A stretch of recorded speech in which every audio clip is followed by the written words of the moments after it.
do you think? I actually like the Reebok gear. Everybody was kind of complaining about it. I kind of like it. One thing that I am going to say, though, is that the sweats, the jacket, the sleeves are kind of outrageously long. That needs to get hemmed a little bit, and if they were a little bit thicker, that'd be cool, too. How do you feel about your performance tonight? It was pretty commanding. I felt good. I executed the game plan well. I would have liked to have got a finish on the guillotines at the head and arms, but he was tough, man. I just couldn't quite find it.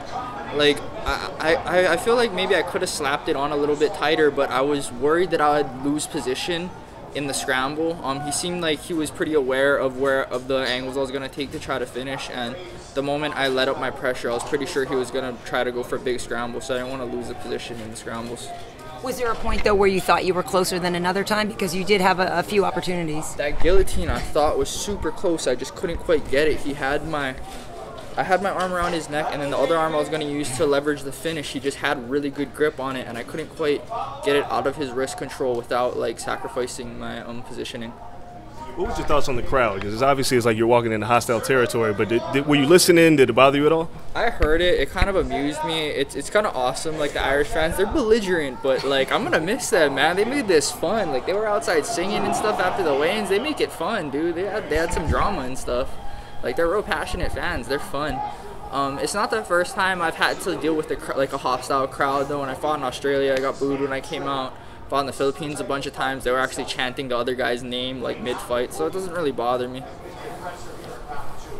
As far as the pay for the Reebok deal, how does that stack up for you as, compared to what you were making off sponsorships before? For me, it's about the same. I never really made the effort with Instagram and Twitter that I probably should. I'm kind of lazy with that kind of stuff. I feel like I'm like selling my soul a little bit, but whatever. For me, I make about the same amount, so I don't particularly care, except now I have nicer gear, so I guess it's pretty cool. Is it nice to know that this way the money's a little more guaranteed and you'll get it within 10 days as opposed to having to chase down sponsors, or does that not make a difference? I don't really care. I have a really good manager in Jason House, so it was never really an issue to get sponsor money before. He kind of knew what guys to do business with and stuff, and it was never an issue getting money before. So, yeah, like I said, I guess I just have nicer gear now. I really like the bags they gave us. Those are awesome.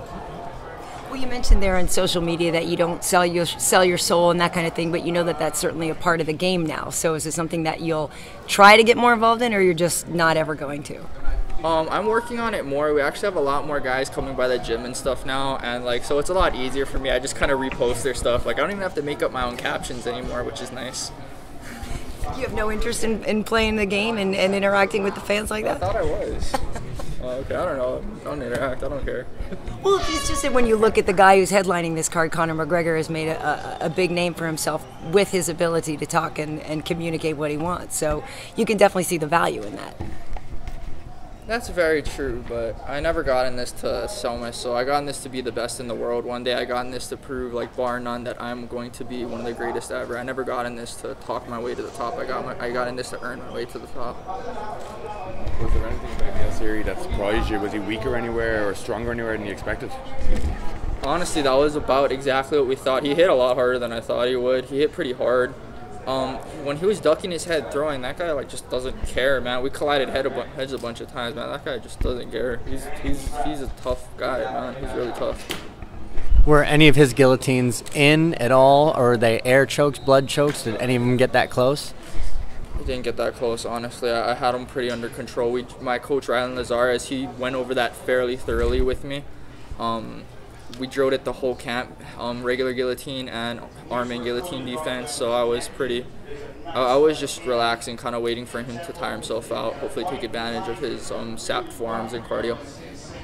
Do you think had you been able to transition from mount to the side of him with the arm triangle, you could have tapped him, or was that, I'm going to lose position if I even try? At which point was this?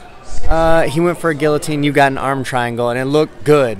And then there was just maybe an angle thing, but you said how maybe he might hip out or jump out or sprawl. Oh, yeah. I could feel him, like, I was trying to work my way to the top and kind of suck it underneath and choke down the artery that was inside, but I could feel him worming his way out and turning into me, so I was like, man, if I try and, like, yank this real tight, I'm pretty sure I'm going to lose the shoulder and he's going to be gone. Thanks. Congrats. Thank you.